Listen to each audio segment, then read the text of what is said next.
Neige-Thorins, en Saône-et-Loire. Un bébé rhinocéros femelle est né au Tour Parc début juillet. Le secret a été bien gardé et vient tout juste d'être révélé.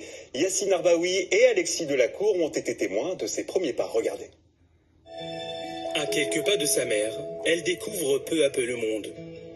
Mais pour l'instant, le bébé rhinocéros ne semble pas pressé de se montrer. Alors pour permettre aux visiteurs de l'observer, le parc a installé des caméras dans son enclos. On n'a pas l'habitude de voir ça et franchement c'est super beau. C'est pas tous les jours qu'on voit un rhinocéros en France. Et en plus un bébé, donc c'est unique. Un moment unique après une gestation de 16 mois. La maman Saliane, presque 2 tonnes, a mis bas naturellement et sans aucune complication. Allez maman. Oui, c'est bien ma beauté. Kenza est vétérinaire au parc. Elle était présente au moment de la naissance. Le problème, c'est que quand c'est la première fois que ça se passe pour une maman, ils comprennent pas forcément toujours ce qui se passe. Ils peuvent être un peu agressifs envers leur petit. Saliane, ça n'a pas du tout été le cas. Elle a été une super maman. Elle a laissé allaiter la petite toutes les heures comme la petite en avait besoin. Bonjour Saliane.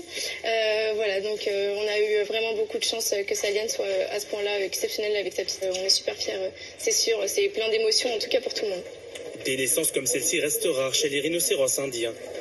Saliane et sa petite font partie d'un programme européen de l'élevage.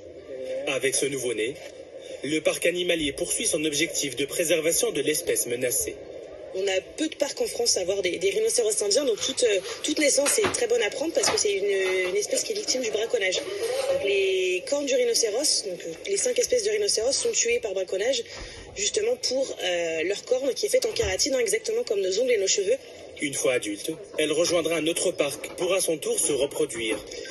Oui, est-ce que la rhino est sortie du coup? Elle est sortie, mais là elle est re-rentrée et il y a la petite qui est en train de téter. Mais en attendant, elle pourrait bien devenir la nouvelle attraction du parc. C'est vrai qu'on a vu des retombées, on est déjà je crois à 600 likes sur les réseaux, donc on suppose que c'est des personnes potentiellement qui vont être intéressées pour venir au parc, donc voilà, c'est toujours un plus et c'est vrai que le fait d'avoir des naissances plaît beaucoup aux personnes. La direction va laisser le choix du prénom au public. Un sondage va être lancé sur ses réseaux sociaux dans les prochains jours.